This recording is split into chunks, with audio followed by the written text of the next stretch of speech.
Okay, so this is chapter 14, the quadratics chapter of my book, Overcoming Digital SAT Math.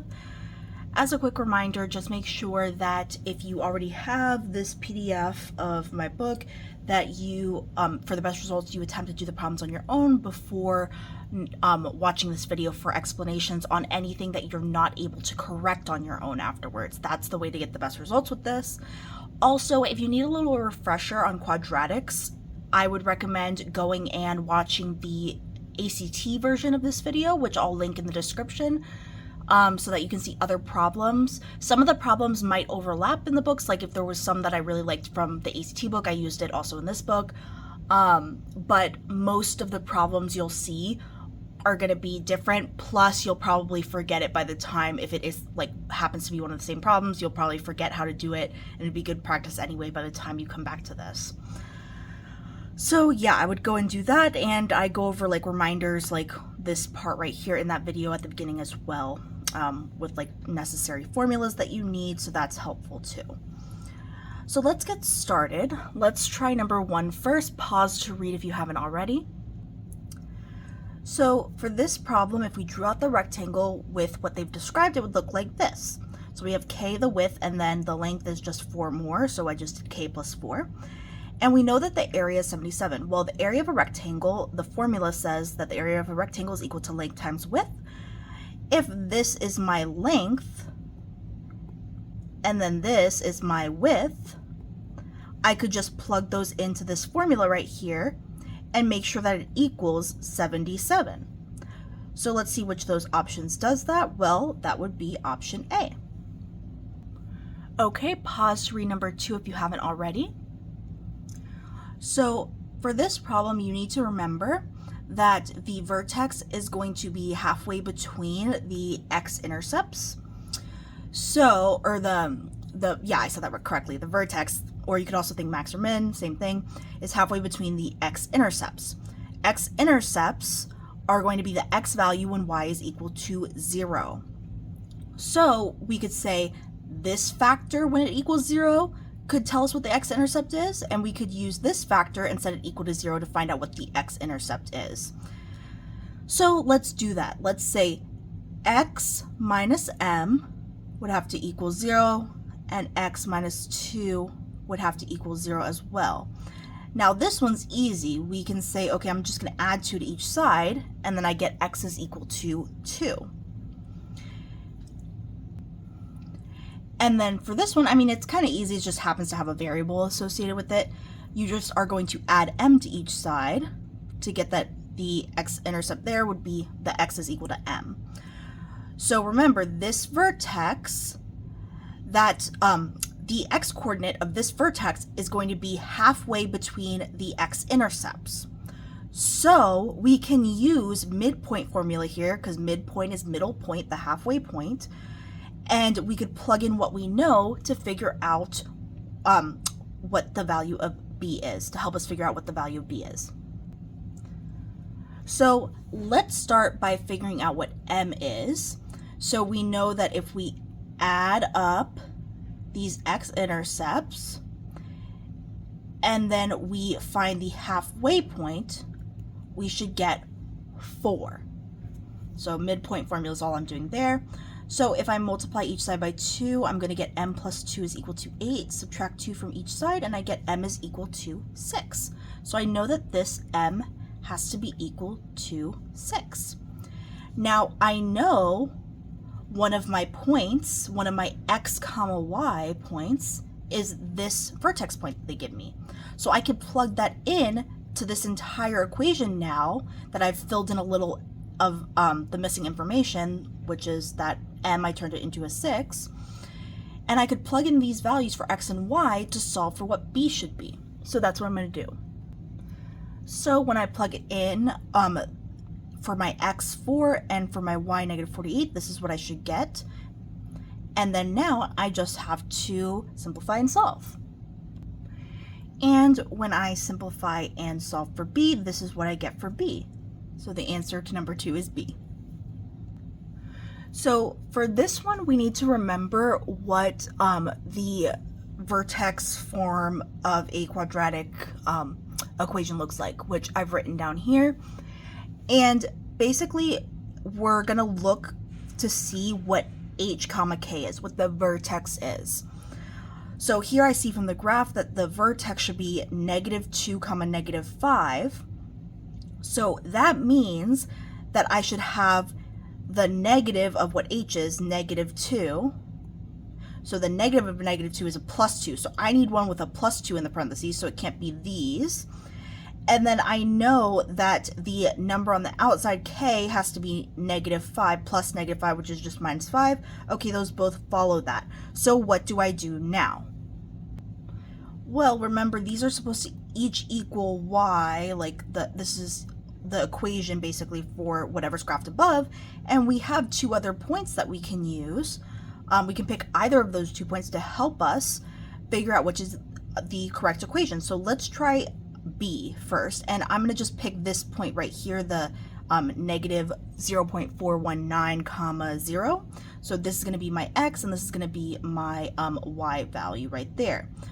So let's plug that in. So I'm going to say y must equal 0 for this to work. Y must equal 0, and we have 1/2 times -0.419 plus 2 squared minus 5. So then I would just plug that into my calculator to see, okay, when I do all of this, do I get 0? And when I plug that in, I do not get 0, so it can't be that one. It must be C, but let's verify it. So now let's plug in this for x and this for y into C's equation. And this one does get you 0. Now it's going to be like -0.000878 in your calculator. That's fine, because if you were to like say, okay, between B and C, like sometimes they round it off to a certain number of decimals. So it's like, that's pretty much 0. It's close enough. Especially when you consider that, like for B, I think it was like -3.75 equals 0, which is like way off. So it should be C. Okay, pause to read number 4 if you haven't already. So for a lot of these problems, you're just gonna have to set the quadratic equal to 0 in order to solve. And sorry, I'm trying to check that it's not blurry in the video. And that it's focused. Okay, so we're going to set the quadratic equal to 0, so I'm going to add 15x to each side so I can move it over here, and then I'm going to subtract 10 from each side to move it over as well. So then I'm going to have 4x squared plus 15x minus 10 is equal to 0. Now, I'm looking at my answer choices and I see that there's answer choices with like radicals and fraction bars, so that indicates to me I can't easily factor this. So what I'm going to do instead is I'm going to just head straight to using the quadratic formula to solve this. Now remember, quadratic formula says that we're going to do -b plus or minus the square root of b squared minus 4ac over 2a. Now it's important that you set the quadratic equal to 0 before deciding what a, b, and c are, or you're going to get the wrong answer in most cases. So once you set it equal to 0, that's the key part, then a is going to be the number that's multiplied by x squared, b is going to be the number multiplied by just the regular x, and c is the number floating on by itself. Make sure you include that negative sign so that c should be -10. So now we're going to just plug that into the formula to solve for what x should be. So let's do that. So when I plug in a, b, and c into the quadratic formula, this is what I get. So now I'm just going to do like the part under the square root right here. So I'm going to do the 15 squared first, and then I'm going to subtract whatever 4 times 4 times -10 is. So I have this under the square root, so then I'm just going to add those up. And this is what I get for my two solutions. So remember, we have this plus or minus, so that means there's two different solutions, two different options for x. We could either be adding this root 35, or we could be subtracting it. And remember, we want to solve for what m squared is, so they told us m and n are the solutions, these two possibilities, but m is the one that's greater. So think about it. What's going to be greater if we add the root 385 or if we subtract the root 385? Well, if we add, it's going to be greater. We're going to get a greater value. So that's what we're going to go with. We're going to go with -15. Whoops. -15 plus root 385 over 8, and then that's going to be squared. So I kind of erased and rewrote stuff so that it's just easier to see. So remember, if this is squared, that just means that times itself, which is what I wrote over here. And then remember, when we have two terms plus or minus in parentheses, we have to be able to FOIL. So let's do that. So remember, FOIL stands for what you're multiplying. So the first terms, negative 15 times negative 15 is positive 225. O stands for multiply the outer. So negative 15 times positive root 385. So negative 15 root 385. I stands for multiply inner. So negative 15 there times the positive root 385. And then we have the L stands for multiply the last thing, so root 385 times root 385 is just going to be plus 385, like just the regular version. And then let's multiply the bottom denominator, so 8 times 8 is 64.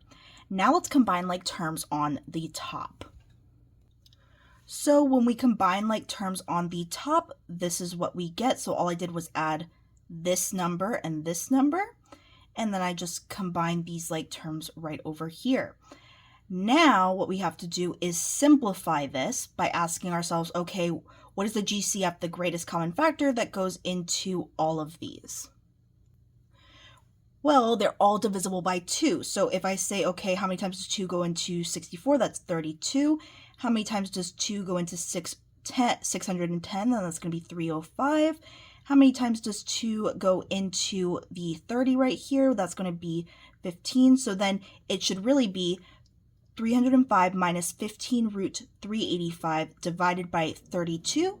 And that's just answer choice A.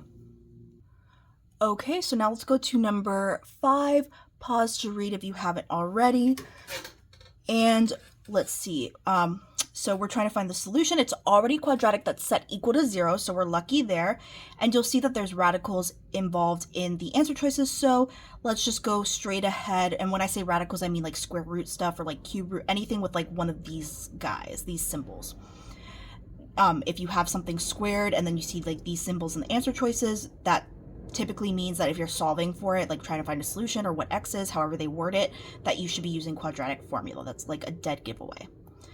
So let's rewrite what the quadratic formula is right here. And just like I was saying in the previous problem, we're going to label what A, B, and C are once we set it equal to 0, which it already has been for us. So A is going to be this implied 1 right here, B is going to be -2, and C is going to be -1. So now all I have to do is plug that in here to the quadratic formula. So when I plug that in, this is what I get. So now I just have to solve it. So the negative of -2, that's just a +2. So then I have +2 plus or minus whatever this ends up being in the square root. So -2 squared is going to be +4. So then I have +4, and then it's going to be minus 4 times 1 times -1. So that's just going to be +4 plus 4, and then over 2. Then I'm going to just combine those 4s to get 8 inside the square root, and then 2 right there. So now what I'm going to do is I'm going to say, okay, can I simplify this any further? So let's see. Well, the 8 has factors of 4 and 2. 4 times 2 gives you 8, so 4 is one of those perfect squares. Square root of 4 is 2, so I can take that out and I could say, oh, I have 2 plus or minus 2 square root 2 over 2.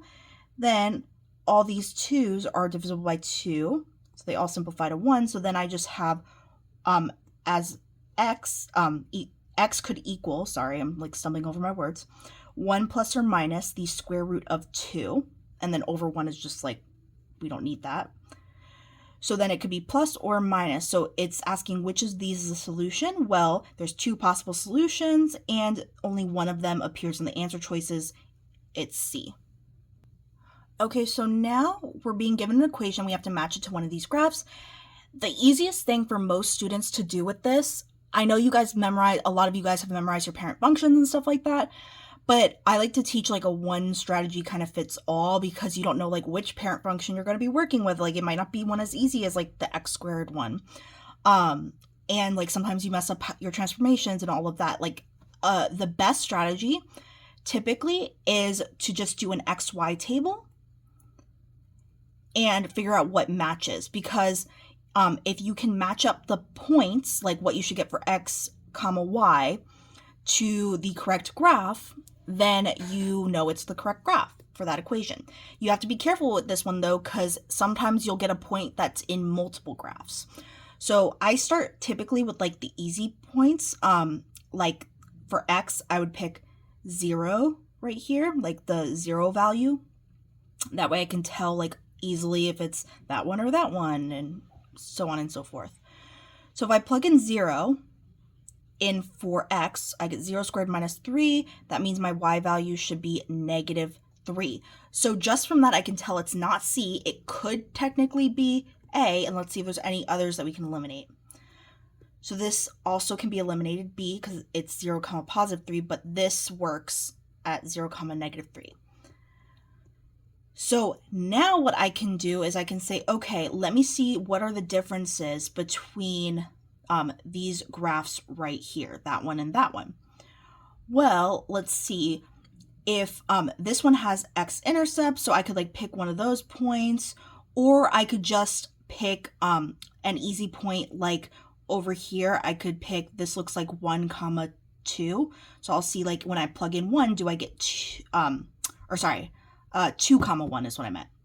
This is an easy point, 2 comma 1. So if I plug in 2, do I get 1 as my y value over here? Because that's not happening over here. So let's try that. Let's see. Let's plug in 2 for my x value. So then I would have 2 squared minus 3. That's going to be 4 minus 3, which equals 1. I do get 2 comma 1. So that matches the point right here, 2 comma 1. So it should be this one, because if I go to 2 comma 1 over here, it's not on this graph. So it has to be answer choice D. And like, obviously, I know people are going to say like, oh, I don't have that much time on the test. Like, this is something that you can do like a lot faster if I wasn't explaining step by step to teach you. So this is something that really easily you can do in like 30 seconds or something, just in your head, or like if you know the characteristics of the function and stuff like that, like if it should face up or down, all that stuff with parabolas, then you can use that. There's a bunch of different ways to do it. I just like to teach a one strategy fits like several problems kind of thing. So let's go to the next one. So pause to read this problem if you haven't already. And now what we're going to do is, this is asking how many real solutions. Whenever they're asking how many solutions, how many real solutions there are, you're going to be using something called the discriminant formula, which is just b squared minus 4ac. And you have to determine if that's going to be less than 0, because then there's no real solutions. If it's greater than 0, there's going to be 2 real solutions. And if it's equal to 0, there's going to be 1 real solution. And A, B, and C are the same A, B, and C that you would be looking at in your quadratic formula. So what we're going to do is we're going to FOIL this out, because remember, x minus 4 squared is the same thing as x minus 4 times x minus 4. So we really have this right here. So I'm going to FOIL out this part and then combine my like terms and then determine what A, B, and C are. Plug them into the discriminant formula to figure out how many solutions there are. So let's start with the foiling. So I'm going to multiply x times x to get x squared. Negative 4 times x is negative 4x. Negative 4 times x, negative 4x again. Negative 4 times negative 4 is plus 16. And then I have that plus 1 that I have to copy over, equals 0. I copy over as well. Now let's combine our like terms right here and our like terms right here. Then I'm going to get x squared minus 8x plus 17 is equal to 0. Now I can easily determine what A, B, and C are. A should be 1, B should be negative 8, and C should be 17. So I'm going to plug those into this discriminant formula right here and see what kind of value I get. So when I plug it in, this is what it looks like. Now I just have to simplify. So negative 8 squared is 64, and then I do negative 4 times 1 times 17, I get minus 68. So that's going to equal negative 4 when I subtract that. Now that is a negative value, so that means that for the discriminant we got something that was less than 0, so there should be no real solutions or 0 real solutions, A. Pause to read number 8 if you haven't already. So we're finding the points of intersection. So where do these intersect? What point, what x comma y are they meeting at? If they're meeting at that point of intersection, at that same x comma y, their y's are equal. So we could just set the y's equal to each other, and we could say 3 is equal to x plus 3 squared minus 6. Now remember, x plus 3 squared just means this, that we have x plus 3 times x plus 3. So we just have to FOIL this part out and copy down the minus 6 and equaling positive 3, sorry. So let's do that. So let's copy down the 3, and then x times x is x squared. 3 times x is 3x. 3 times x again, 3x. 3 times 3 is 9. Copy down that minus 6. Now let's combine our like terms. So then we get 3 is equal to x squared plus 6x plus 3. So now let's see. I'm going to set my quadratic equal to 0 by subtracting this 3 over here. So that I have the quadratic equal to 0. I mean, I kind of already said that, but want to reiterate that that's why I'm doing it. So then I'm going to get 0 is equal to x squared plus 6x. And if I subtract 3, there's like nothing there left over. So then I'm going to subtract 6x from each side. So then I'm going to get negative 6x is equal to x squared. I'm going to divide by x on each side. So I'm going to get negative 6 is equal to x. So right away, just so you know, like I kind of did this. I didn't think about like saying it before, but I kind of like skipped over the part where I saw that x could also equal 0, because like if you plug in 0 there, it works. So like I skipped over that because you see like all the answer choices for the 0 are the same. So it doesn't really help you. That's why I just kind of like skipped over to this part, but I figured I should like reiterate that we do know that x can also equal 0. It's just not helpful to like go on that tangent when you're going to get the same exact thing. Like you're not differentiating between any of the answer choices based off of what you get for y when x is 0. They're all the same. So that's why I kind of just skipped forward to this part.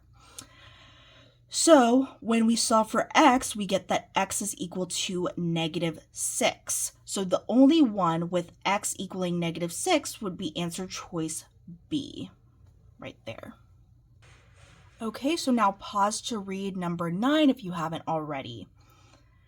So the equation has no real solutions. So remember, when we're talking about number of solutions, that's this guy, the discriminant formula. And it's already having the quadratic equal to 0, so we can easily see what a, b, and c are.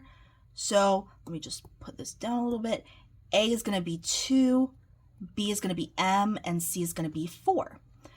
So if it has no real solutions, that means that the discriminant, once you plug in what a, b, and c are, that the discriminant has to be less than 0.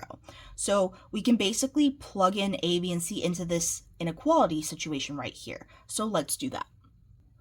So when we plug in what a, b, and c should be, this is what we get. So then let's now just keep on going. So m squared, and then we have negative 4 times 2 times 4. So that's going to be negative 32 or minus 32. Has to be less than 0. So then let's add 32 to each side, and we get m squared is less than 32, which corresponds to answer choice D. Okay, pause to read number 12 if you haven't already. So we're trying to figure out the system of equations has 2 real solutions. Which of the following could be the value of k? So we want value of k, knowing that this has 2 real solutions. So what we could do, remember there's multiple ways to do systems of equations. I'm going to just go ahead and do substitution here, which since I know y is equal to this right here, I could just plug that in for y in the second equation. So I'm going to do that. So I just substituted that in right there. Now I have a quadratic equal to 0. So remember, we're talking about, so when we're talking about quadratics and like the number of real solutions, this guy is who helps us out. The discriminant formula, if it's greater than 0, that's the one with the 2 real solutions. So we know that that's what has to happen, that when we plug in A, B, and C into that discriminant formula, we have to get a number, a value that's greater than 0. So let's look at this and determine what A, B, and C are, because it's already said equal to 0. So A is 1, B is K, and C is 2. So now let's plug it into this discriminant formula. So that's going to be, whoops, erase that, K squared minus 4 times 1 times 2 has to be greater than 0. So then that's K squared, and then this is going to be minus 8 is greater than 0. So then K squared has to be greater, if I add 8 to each side, greater than 8. So K squared has to be greater than 8, and they're saying which of these could be the potential value or could be a possible value of K. So if these are all K, that means that when I take whatever the correct answer is and I square it, it has to be greater than 8. So the only one that would do that would be number 3, because 3 squared is greater than 8, because you would get 9 is greater than 8. So it would have to be answer choice B. And I just realized that I totally skipped 2 problems before doing that, because I just saw like the one next over. So let's go and back things up a little bit, and let's go to number 10. Sorry about that. Got too excited. So for number 10, pause to read if you haven't already. So this is a system of equations. So what I'm going to do is I'm going to, I think it would be easiest to just set this second equation equal to just y, and then set the 2 equations for y equal to each other. So I'm going to add 4 to each side to get this y by itself. So that's going to be x squared plus ax plus 4 equals y. So y equals this, and it also equals this. So that means that these have to be equal to each other as well. So I'm going to set up an equation where this is equal to this. And then I also know that a minus negative 3x is just the same thing as a plus 3x. So I'm going to go ahead and write that. So a plus 3x is equal to x squared plus ax plus 4. And then it says that this is the point of intersection, and we're trying to find the value of b. So remember, if we have a point, we have an x and a y. So we know that x is 2 at the point of intersection, so we can plug in a 2 for x, figure out what a is, and then use that information to solve for b. Okay, so let's do that. Let's plug in 2 everywhere we see an x, so that's going to be 3 times 2, it's going to be 2 squared plus 2a plus 4. So now let's simplify. So a plus 3 times 2 is 6, 2 squared is 4, and then this is what we have here. I can combine these like terms, and I could say a plus 6 is equal to 8 plus 2a. I can subtract a from each side, and then I'm going to get 6 is equal to 8 plus a. Then I can subtract 8 from each side, and I can get negative 2 is equal to a. So now I know a is equal to negative 2, but remember, I have to find b. So I'm going to pick one of the equations. I'm going to pick just the top one because it seems easiest, and I'm going to plug in this new information I have. And I'm going to say y has to equal, I know what a is, negative 2 minus a minus is plus, so plus 3x. So now what I can do is I can say, okay, now I'm going to plug in x and y into this equation, and I can figure out what b is, because b is going to be that y value. So I'm plugging in for y, b, and then I have negative 2 plus 3 times 2 for x, and then I just need to solve this. So negative 2 plus 6, so that's just going to be positive 4, and your answer would be D. Okay, pause to read number 11 if you haven't already. And also, just a side note, if any of this ends up being like super blurry or something, please let me know, because I, in my new desk setup, have to be a little like weird with how I set up the little like tripod thingy, and I can't see the phone simultaneously as I'm doing this unless I like stand up. So I'm just kind of just hoping that everything is like not blurry. But let me know in the comments if it is, and if I need to re-record this later. But anyways, let's go to number 11. So pause and read if you haven't already.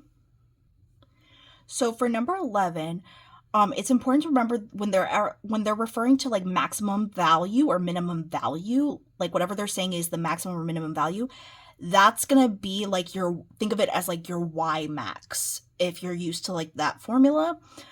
So we're treating H like Y and we're treating K like the X max that we're used to with the formulas.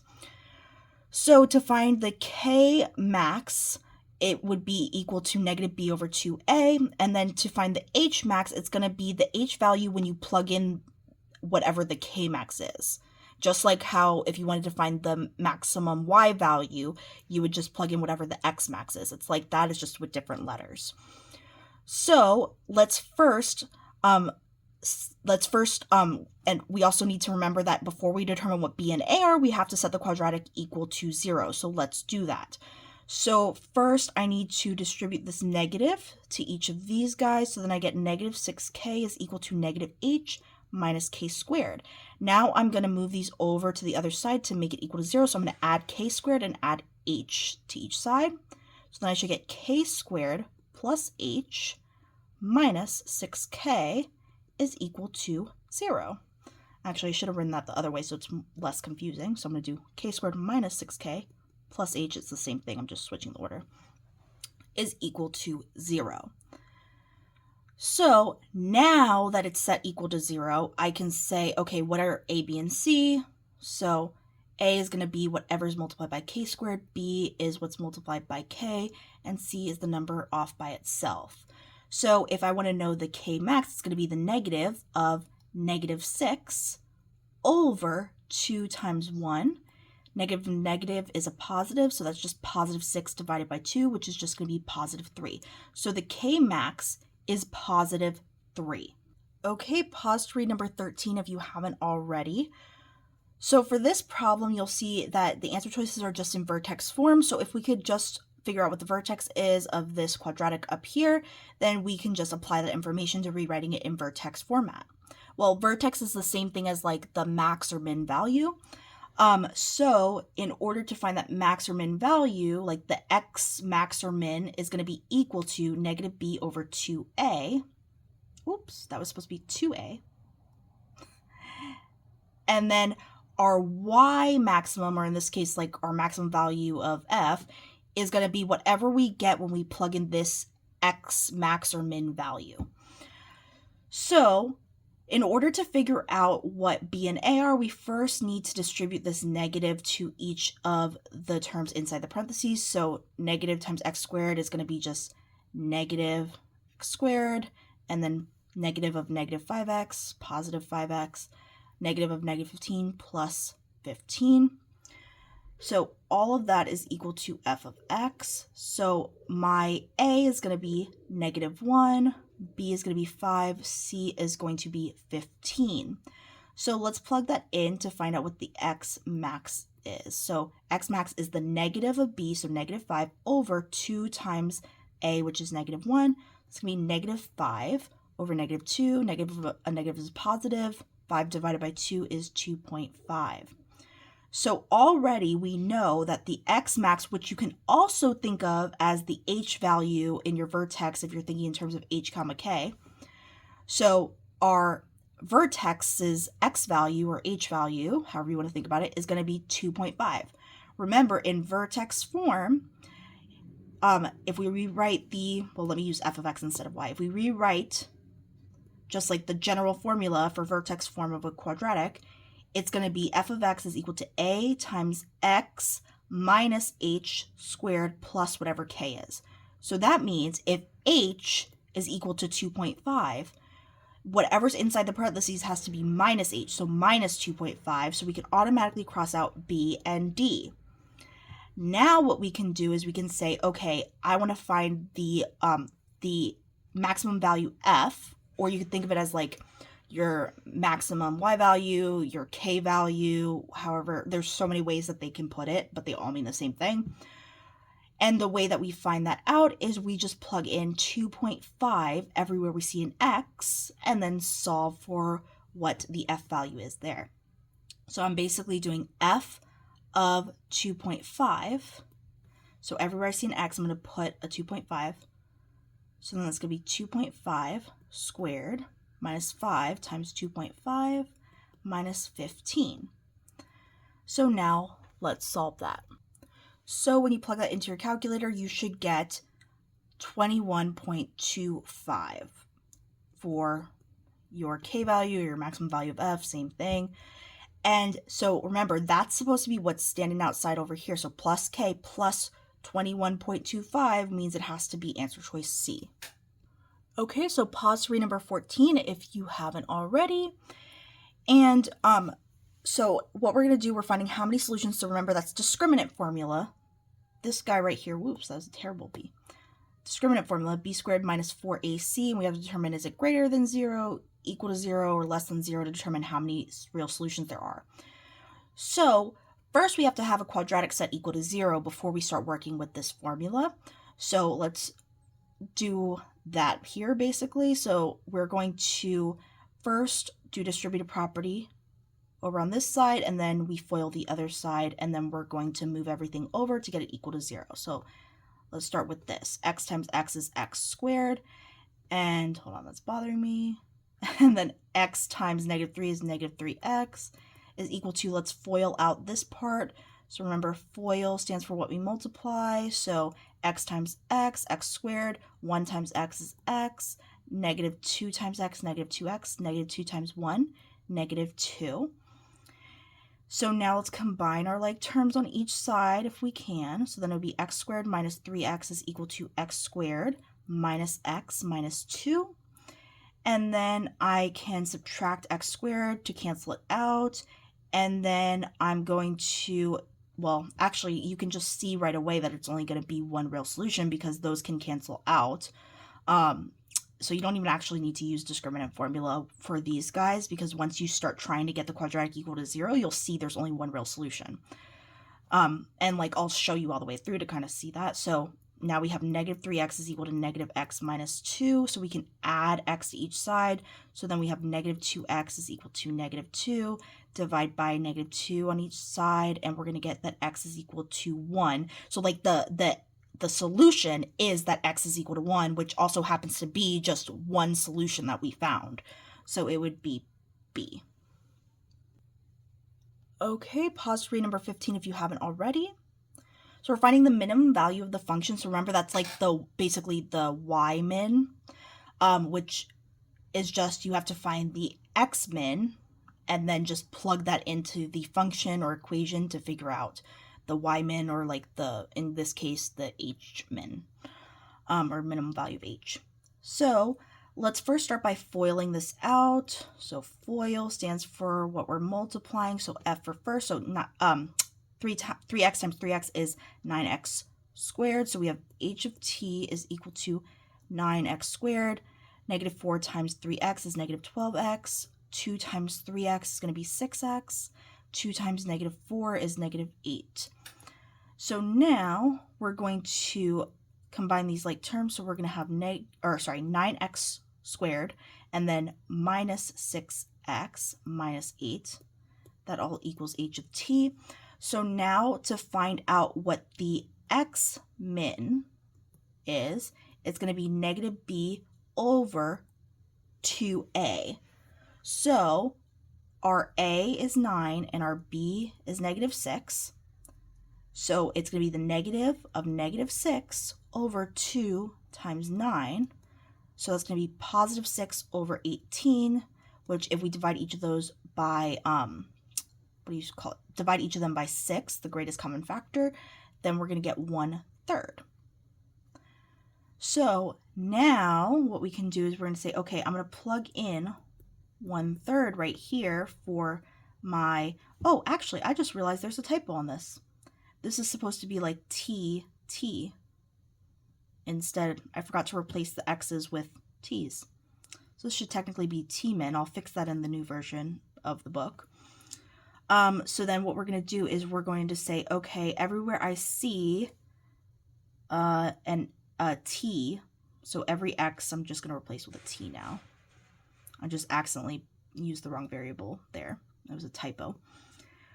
So everywhere I see a t, I'm going to plug in a 1/3. So then it's going to be 9 times 1/3 squared minus 6 times 1/3, minus 8. So then it's going to be 9, and then 1/3 times 1/3 is going to be 1/9, minus 6 times 1/3, that's just going to be 2, and then minus 8. 9 times 1/9 is just 1, so 1 minus 2 minus 8.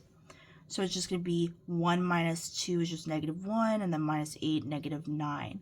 So the answer to this one should be A. Okay, so now let's do pause number 16 if you haven't read it already. And we're going to find out what is the value of m, and we know that m has to be greater than 0. So let's set the quadratic equal to 0 by adding 3m squared to each side. So 3m squared minus 8m minus 3 equals 0. So then let's now see if we can easily factor this. So 3m times m right there. So now let's see, okay, is there anything that multiplies to -3 that when we FOIL this out makes our middle term -8? So that would be, yes, -3 and +1, because when you FOIL that, hold on, wait. -3 times +1, no, that does not work. I'm going crazy. It's the other way around. I inverted it in my head. So it's going to be -3 over here and +1 over here.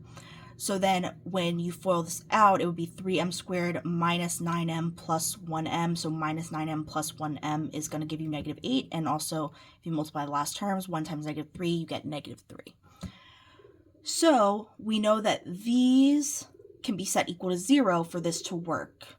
So let's set each of them equal to 0 and solve for m. So let's start with that one.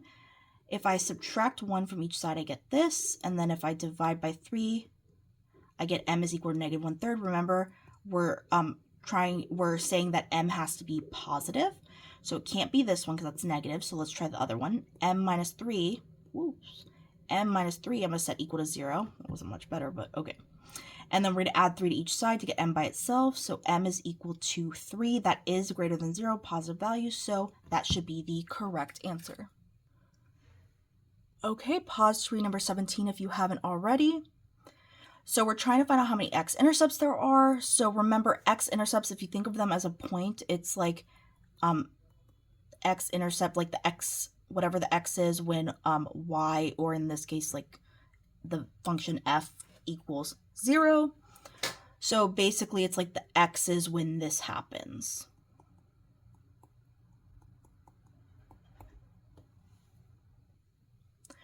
So in order to get 0 here, you would have to multiply, like at least one of the factors has to be equal to 0. So if you have x minus 4 3 times, like x minus 4 times x minus 4 times x minus 4, any of those factors can equal to 0. So then you would get x is equal to 4. So that's one of the x-intercepts. And then same situation occurs with x minus 3. X minus 3 times x minus 3, only one of them has to equal 0, because you'll get like the same thing each time. So x is equal to 3. And then you could have the x out here equaling 0. So that's 1, 2, 3 different x-intercepts. So it would just be B. Okay, pause to read number 18 if you haven't already. So we're trying to find the distance between the two x-intercepts for this function shown above. So first, let's get the y isolated like we're used to. So let's subtract 24 from each side. So then we're going to have 2y is equal to 2x squared minus 8x minus 24. Now let's divide by 2 to get y completely by itself. So 2x squared divided by 2 is going to be just x squared. Negative 8x divided by 2 is going to be negative 4x. Negative 24 divided by 2 is negative 12. So now we have y is equal to all of that. And we want to know the distance between the two x-intercepts. So remember, when you're talking about, in this case, quadratics, parabola, however you want to refer to it, I like to use the word parabola for these types of problems. So when you're looking at parabolas, like these guys on the graph, the vertex, or the max or min, depending on if it's a max or a min, is going to be half, the x value of that vertex is going to be halfway between the x-intercepts. So let's see if we can use that information here. Well, actually, it would be easier to just figure out what the x-intercepts are and then just find the distance between them. So let's figure out what the x-intercepts are. X-intercept is just the x value when y equals 0, so it's just, let's set the y equal to 0 and solve for what x should be. So let's see, can we easily factor this? I think we can. So it would just be x times x is x squared. So what multiplies to negative 12 and adds up to negative 4? So that would just be negative 6 plus 2. And then that just means that our x-intercepts, like if we set x minus 6 equal to 0, x would have to be 6. If we set x plus 2 equal to 0, that means that x would have to equal negative 2 for that to work. So these are your x-intercepts. So you can like picture it in your head, and you could just say, okay, I mean, I'm drawing it out so you can see. If we're at negative 2, that's one of the intercepts, and then we have 1, 2, 3, 4, 5, 6. This is the other intercept. What's the distance in between them? And then you could just say, oh, it's going to be 1, 2, 3, 4, 5, 6, 7, 8. So D.